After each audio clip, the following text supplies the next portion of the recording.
Hey, and welcome to Financial Confidence on WYTV7 Christian Broadcasters Network. I'm your host, Lynn Demmons. That's Demmons, no demons here, y'all. DEMMONS.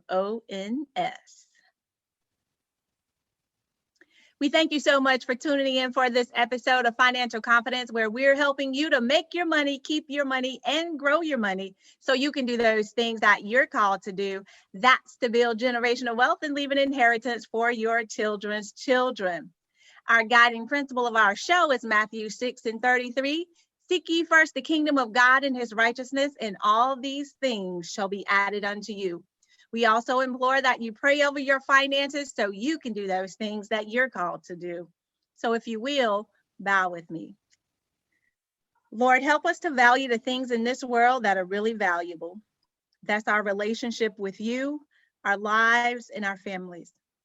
Help make us responsible stewards of your financial resources, and let us trust your holy word. Eternal glory, thy son Jesus' name we pray. Amen. Amen. All right, guys, we have an amazing show for you today. You don't want to miss it. Yes, April is Financial Literacy Month, but we're going to stretch this out just a little bit because we all need that extra little help. But before we get to that, I wanted to remind you guys, don't forget, we have the 4-night luxury cruise getaway. Let me speak it correctly. The 4-night luxury cruise getaway that you can win through Financial Confidence. Go ahead and like, subscribe, and follow the Financial Confidence podcast. And email us at financialconfidence2021@gmail.com. We want to hear your money success story. Oh, yeah, you want to hear more about that cruise? Well, guys, you can sail to Cozumel, you can sail to Nassau, Bahamas, or Ensenada. You make the decision. But what we need from you is your money success story. Don't forget, email that to us, financialconfidence2021@gmail.com.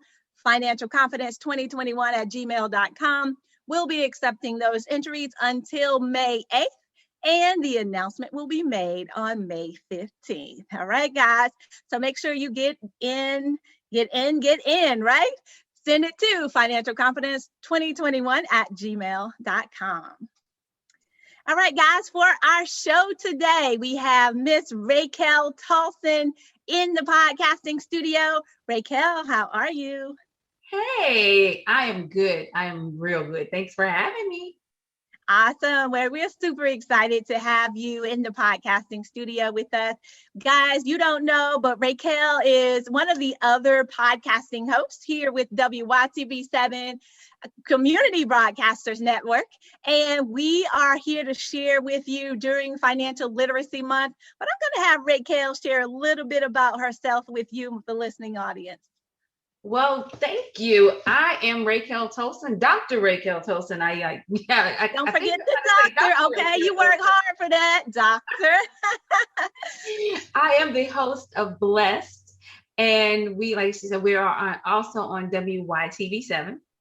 And I've only been there. I think this is my second year with the podcast with WYTV7. So we're really excited. I am a former lawyer, a former pharmacist, and I'm currently working my own business, Blessed Mind Money Mindset Coaching, and I'm a licensed insurance agent. And what I try to do is to help families to grow and protect their money. So I am really excited about financial literacy. The company I work with also is Five Rings Financial, and that is like huge. Financial education is just, a huge part of what we do. And I just, because I'm mine is a more spiritual, I come from a spiritual place. And I think a lot of people have like spiritual strongholds when it comes to money. So we got to get our minds right so we can do our money, get our money right. I don't know if you remember that song, it was like, got my mind on my money and my money on my mind. Right. Yeah. So you got to have your mindset right to do your money. Exactly. Right? Exactly. I'm excited to talk to everybody about financial literacy today. Awesome. So, Raykel, what we want to talk, since you want to share about financial literacy, we want to know a little bit about your money mindset, your relationship with money growing up. So, with that said, what was your first job And what did you do with that first paycheck? You know what? It's really easy for me to answer this question. If anybody knows me, they knew my mother, Ruth Tolson, and she was, she was in charge. She was large and in charge of everything. My first job was at AMC Theaters. Oh, let me tell you, and this is like on side note, I had to buy me some stock at AMC because and that's where I go now. When I want to go to movies, I go to AMC Theaters. Let me stop talking about it because I'm not getting any money for this right now. I'm just like, since I got stock, it works, right? Right. But so my first, I was selling popcorn and upselling the sodas and everything. Could go to the movies free. So I was always like the benefits. Is about more than just a paycheck. It's about what the benefits are. And as a teenager, to get to go to the movie for free, that's a huge benefit, right? Absolutely. Right. So my first check, though, it went to my mother. And the check after that, and the check after that. And you know what? People are like, how you give your mama your check? Because she my mama and she asked for it and she told me to, and I lived with her. So she didn't make me pay rent or anything. But what she did, she gave me an allowance out of my check. Because she didn't trust me. And she was right. Because like most teenagers, I would have spent it on clothes because I wanted to look cute. She would allow me to spend it on whatever I wanted to. The money she gave me. But then she put some up in savings because she said, Raykel, you're going to college. You're going to need some money. She was like, I'm not rich. Right. So, and you know what happened when I went away to college? I say, Mom, I need some money. She's like, okay. She had the money to give to me because I had saved. It was my money. She was just giving me the money that I had, stocked away. She had stocked away for me. So my mindset, was my mom was like, we gonna save. Yes. I love that. So one thing I want to go back to that you said it's about the benefits, right? What are the benefits that you can now achieve as a result? Yeah, investing in the stock in the company that you own was definitely that you work with, right? Was definitely a benefit, right? But I think my mom and your mom were related because but she said that we were helping to pay the bills in the house. That was the way she framed it. Mm-hmm. But on the other side of that coin, we had a very similar situation. I was like, Mom, it's time to go to college. She just wrote a check and gave it to me. And I went in that first year. But I made the mistake. So here's where my money mind was at, and maybe y'all's too. Because when my mom paid the money, financial aid also kicked in. Then they gave me a refund check. I got those too. Ooh, okay. Crab legs and steak for dinner.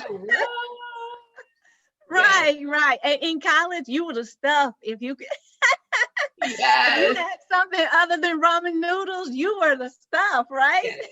Yes. You could tell when financial aid distribution was because people ate really good. Right. Now, but you know what? But I will say this though, my roommate and I. Because this was more like my sophomore year. The freshman year, my mom still was, pretty much in charge. But my sophomore year, when I kind of got out the dorm and had to start like kind of paying bills and things, so she allowed me to keep a whole lot more money once I got out my freshman year, right?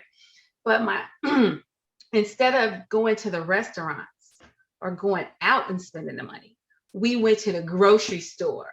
Okay. And bought steak and stuff like that. So I still felt like we were being responsible because we cooked it at the house, and that saved a lot of money. Yes, it did. So let's talk about now, how did you get from the point of working at AMC to where you are today? Because you said you're a former lawyer, you're a former pharmacist. Yeah. Right. So you've done several different things. Mm-hmm. So help us to get through that process. What is that mindset like? Because to become a doctor in the midst of all of that, that's no small feat, right? So help us to walk through that process. What did that look like for you? And to get to the point today that you are running your So the mindset that I've had, my mother, and of course it was my mom, and my dad too. I mean, not leave him out, but my mindset was always biblical. I can do all things through Christ who strengthens me. And now I just add through Christ consciousness, because I think that people need to understand that consciousness wasn't just in Jesus. It's available to all of us. So I say through Christ consciousness, that's, that strengthens me. And having that belief, and I was smart. I'm not going to lie and say I wasn't a smart person, but I personally don't believe that I was born smart. I just don't believe that. I just believe that my parents instilled in me that and when I say can do, I can learn all things. Right. I said, let's just do that part, because you got to learn it before you do it. So it's like, I can learn, and having that mindset. Yeah. So pharmacy, like, oh, that's hard. No, because I can do all things. I can learn anything. So that wasn't hard. And then going to law school that was about me loving TV, watching TV, LA Law and Blair Underwood. And they made laws, they made it look really sexy. Right, exactly. It wasn't. And so I couldn't do it, because another one of my mindset is that, people think that you have to work hard. That's not my mindset, because it says his yoke is easy, his burden is light. Right. That to me means that work shouldn't be hard. And I'm not saying that I don't believe in quote unquote hard work, that I won't work, but if it's hard, then that means that my mindset that his burden is, his yoke is easy and his burden is light, then that's not correct. So if I'm in something, I'm like, ooh, I don't like this. This is hard to go. I can't do it. So I stopped being a lawyer, and eventually I stopped being a pharmacist too, because when it's all said and done, it's knowing my purpose, and my purpose is to help people. So I was helping people as a lawyer. I was helping people as a pharmacist, and now I help people as an insurance agent and financial, money mindset coach. I'm still helping people, still my purpose. Right. So I love that. And understanding that it's not about working hard, but it is definitely about working smart, right? So how do you now, and I love that you said you identified, whether or not it was something that you liked or that was easy for you or not necessarily easy for you, but that you didn't have to work too hard, right? So you made that transition, if you will, to the area that you're in today. So in thinking about the clients that you work with, what are some of the top 3 misconceptions that they have in your area that you would like to help my audience dispel today? Well, it's really interesting. So I wrote a book a while ago, Why a Church for Poor. Elevate your thoughts and exercise your faith to live an abundant life. Okay. That's the first point. That's like the first thing is, it really is about, when I was saying how, everybody grew up in church, they heard that I can do all things, right? I think right. But most people like, oh, I can't do that. Oh, that's too hard. I can't do that. I can't learn. But we just kept saying I can do all things. So it's like, okay, it's one thing to memorize scripture. And even if it's not scripture, if it's just like a great quote, it's one thing to memorize it, but you have to elevate your thinking to actually believe it. Yeah. And once you believe it, right? So one of the things with money, people believe that money is the root of all evil. You heard that before? Absolutely. Well, first of all, it's a wrong quote. It's the love of money. But even that, the love of money, like you have to even take that, because people say, oh, because I enjoy money. So absolutely. I enjoy what money can do for me and all that, but it's having a right relationship with money. And so, but we get stuck in our head. And then the main one that used to get stuck in my head was, it is easier for a camel to go through an eye of a needle than a rich man to get into heaven. Now, if you was raised in church, there is only one goal, and that is to get in heaven. So if you telling me to be rich, I can't get into heaven. So what we do, we hold on to that and we self-sabotage ourselves. So let me spend my money. And then like in good church people, they give it away. They don't spend it. They give it away. They might give it to the church. They'll give it to the needy, but it's still self-sabotage. They don't want to keep it because they don't want to be rich. Because I got to get into heaven. So let me get the money. And then we get preyed upon. I'm not saying all churches. Right. Don't have your people shooting me. They'll sending me. I'm not saying all churches, but there are some people that prey on that. So they like, oh yeah, give to the church, give. And we're giving because we don't want to be rich. But then some of the people that we giving to, they rich. You know what I mean? Right. So that's like one of the mindsets that you got to kind of get people to stop self-sabotaging. And another way we do that is by not budgeting. Because we like, that's such a restriction. No, it's you spending with intention. Stop thinking of a budget as being restriction, but spending with intention. Absolutely. Because if you don't, you self-sabotage. You know, so really getting people to think about that, the self-sabotage. So I think that's two, right? Right. But so, and then the last thing that I really focus on is using an insurance policy to close the wealth gap. Now let's just talk about a regular life insurance policy.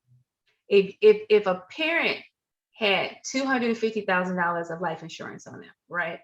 They passed away, let's say at 70 or 65, however, and they left that $250,000 to their child. Could that not change that situation? That child could buy a home, pay off a home, and property, real estate is a great investment, right? Is great, is a great thing, wealth, because you can pass it down, right?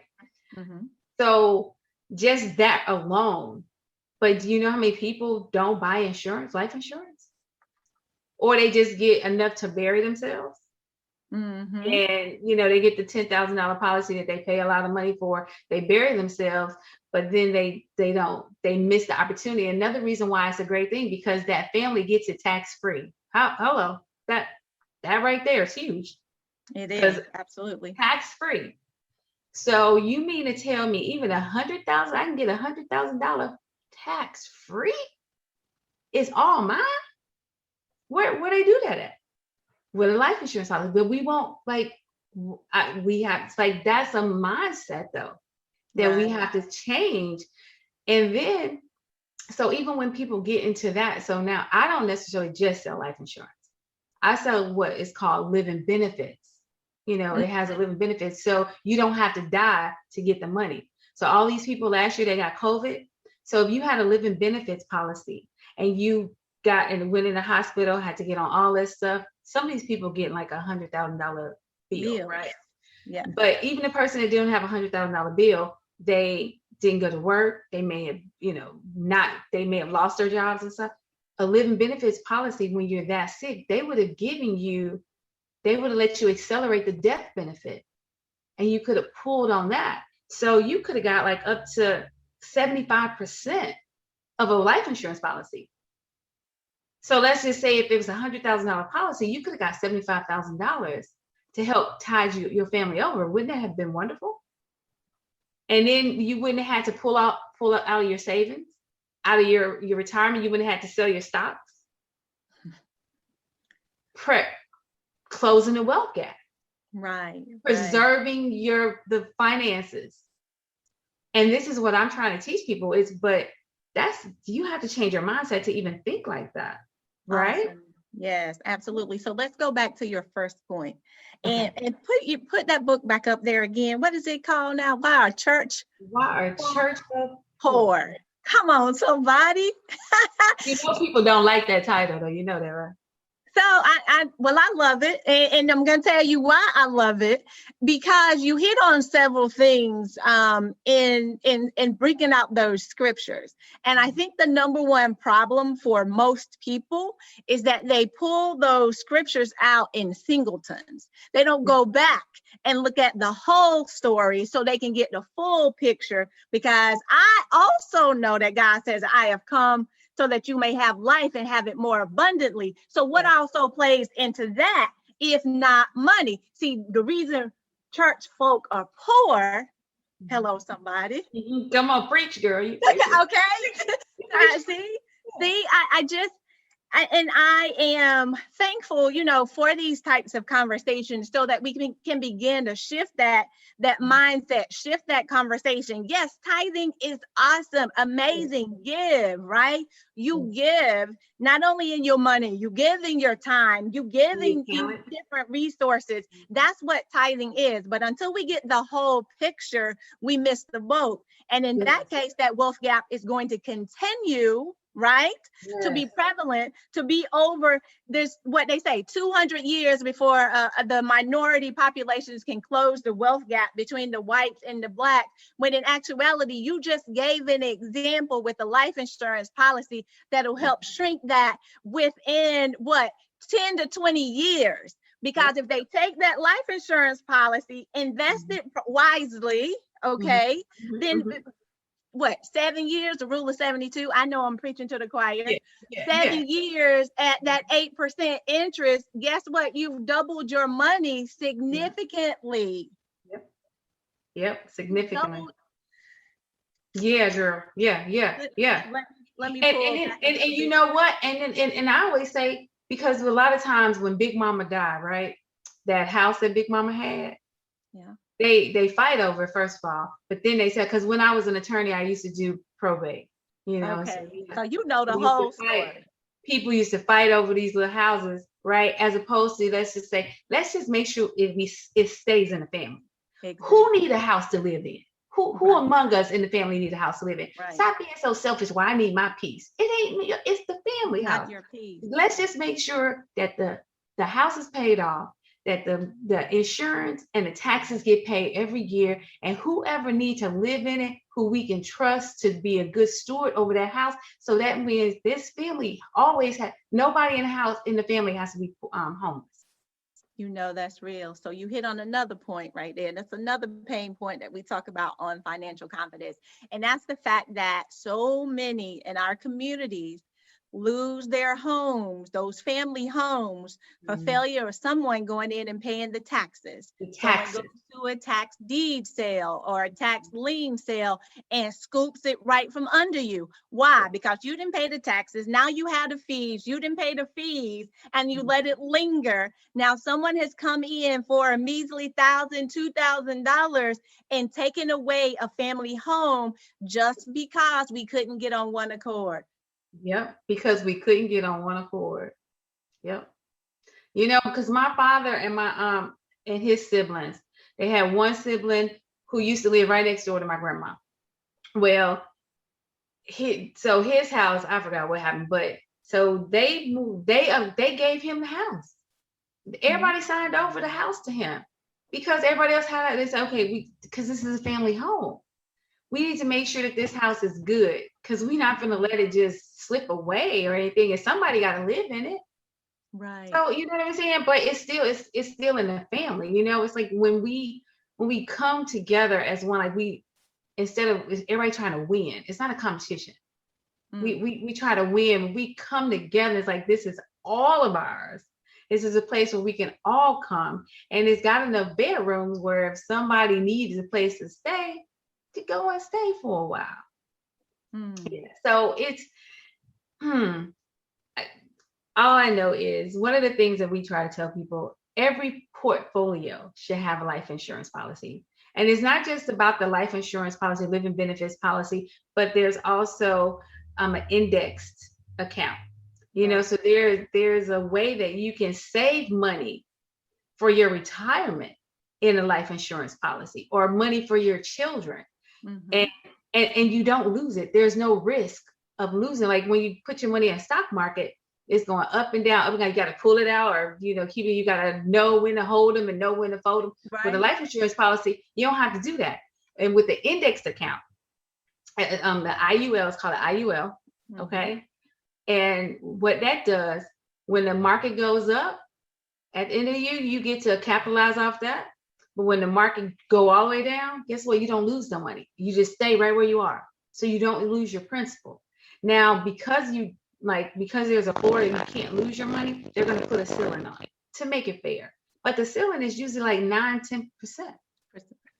Right. And right now at the bank, you're getting 0.12%, I think, If you're getting that much. If you're getting that much, right. So when you say I can get up to 10% and never lose my money, so that's like for a retirement savings.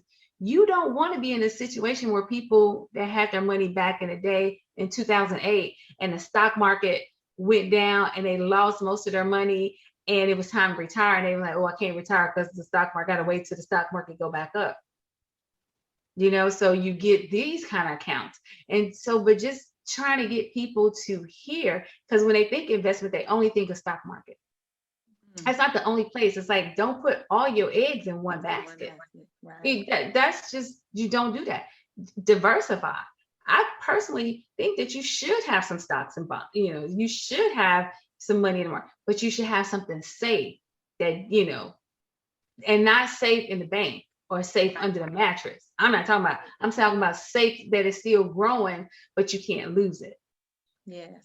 Yeah. So that's very powerful in helping people. Earlier, you were talking about that self-sabotage, and not doing those things is the ultimate way to self-sabotage, not diversifying your portfolio. Because I can tell you in 2008, all of the 401ks and everything else was hit hard. Real estate was hit hard. But guess what? That comeback though. After it started coming back up to 2010, after it started coming back up 2012, after it started coming back up, it was a beautiful thing, right? And it's about positioning yourself to be ready in those situations and not continuing to self-sabotage over and over and over. But how do you get to that point? You have to be educated first and foremost, but education alone gets you nowhere. It's taking the action steps, to get to that next point. So if you don't hear anything else today, make sure you write that down. I will no longer self-sabotage. I will take the steps needed to move to the next. Then you prioritize what that is for you. So your next is different from my next, is different from Raykel's next, right? But if you give as much to your thinking, your mindset around your money as you give to your church, as you give to your children, as you give to your man or to your woman, whichever, right?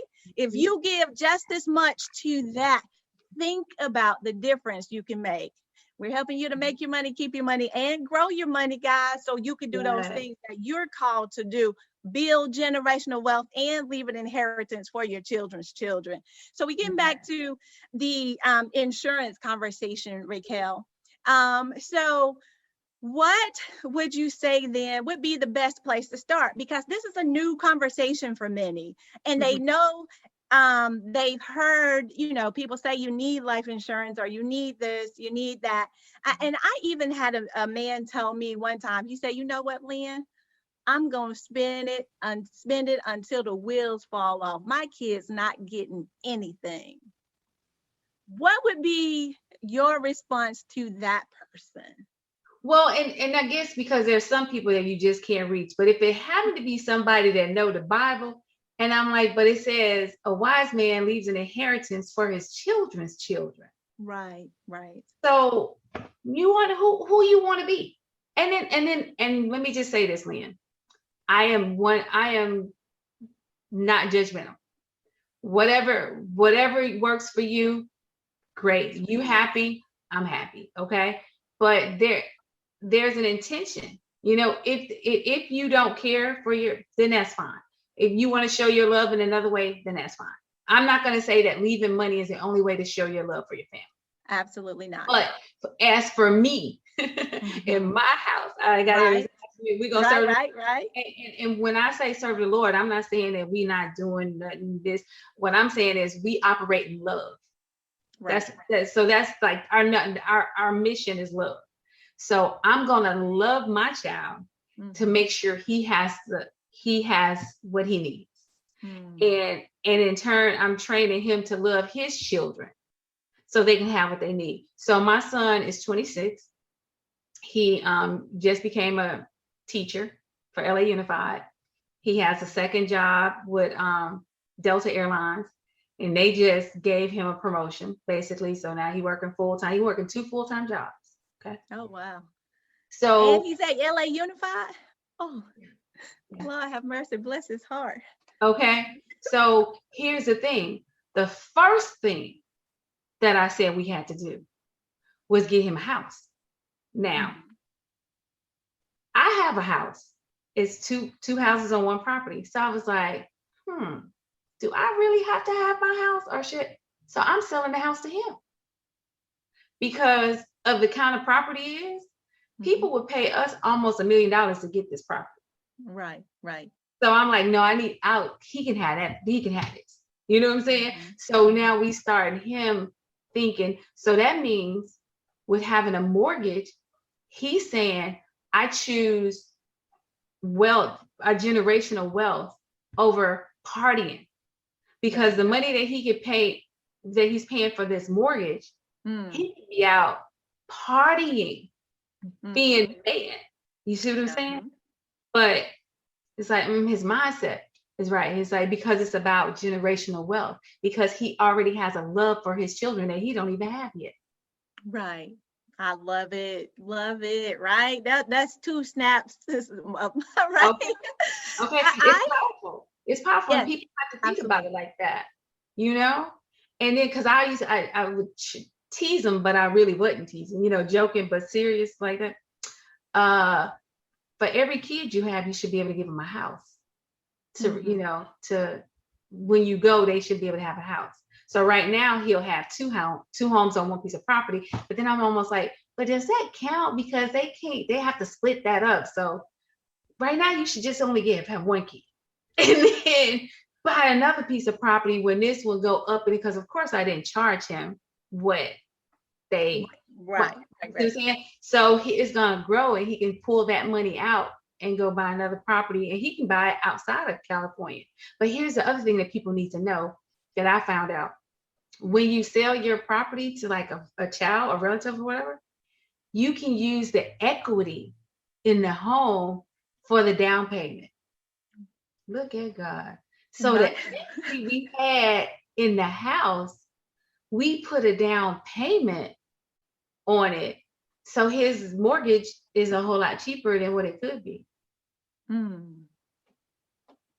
Building generational wealth. Now, I could have said, nah, bro, you can get that 3.5% FHA loan, and I'm taking all my money and going. But that's not the love. That's not the generational wealth thought. Right. So I was like, and I can say, it's not wrong if somebody would do that. It's just not where we were. Our intention is to build generational wealth, to close the gap. So that's what we had to do that. Absolutely. I love it. I love it. And one of the things that I love is that it's a leg up, not a hand out, that you've now given your child. And it's until we get that mindset that we miss the boat. Yes. See, the problem is many in the community see it as a handout instead of helping somebody up to the next level. Because I think I don't know. I don't want to. I'm going to call a spade a spade. Right? It's that spirit of jealousy. If I didn't have it, or if I had to work so hard for it, why am I just going to give it to someone else? So you're not operating in the spirit of love, like Miss Raykel said. Operating in the spirit of love puts your mindset in a completely different place, right? Yeah. You want to make these things happen. Lead with love, even when it comes to your finances. Everything you do, you should lead in love. Even if you are not a Christian, lead in love. Just lead with love, period. Awesome, period. Yes. Awesome. Raykel, I can sit here and talk to you all day, but I know we do have to close out this. Are there any closing words before we close out the show? Well, I just want to let everybody know I have a little free booklet. It's called Mind on My Money. And we'll put it, I guess, somewhere so they can go and get it. But they can go to my website at www.raykeltolson.com, and they can find it there. But like, seriously, I'm so loving that we connected on WYTV7, because I know that God means for us to help shake some things up and close the wealth gap. And we can only do it through education and talking and sometimes saying stuff that people don't want to hear. They absolutely, they don't. Those courageous conversations is what I call them. So Yes. Raykel, thank you for having a courageous conversation. Guys, mind on my money and my money's on my mind, right? Yes, don't forget to check out her free resource that she has available to you. We'll also be sharing this on our social media as well, so you guys can download that. So look for it on my social media page on Financial Confidence Podcast. We thank you so much for tuning in and sharing with us, Miss Raykel. We definitely have to have you back again. It was fun. I appreciate it. And I am going to put this on Blessed so they can hear it 2 times. Because they like Awesome. Well, guys, we thank you for tuning in for Financial Confidence here on WYTV7 Christian Broadcasters Network, WYTV7 Community Broadcasters Network. I'm your host, Lynn Demons. That's Demons, no demons here, y'all. DEMMONS. We thank you so much. If this has been invaluable to you, head on over to WYTV7.org. Leave a donation so we can continue to do what we're called to do. That's to educate, empower, and encourage you. Guys, my mind's on my money and my money's on my mind. All right. We'll see you guys next week at the same time. Until then, you stay safe.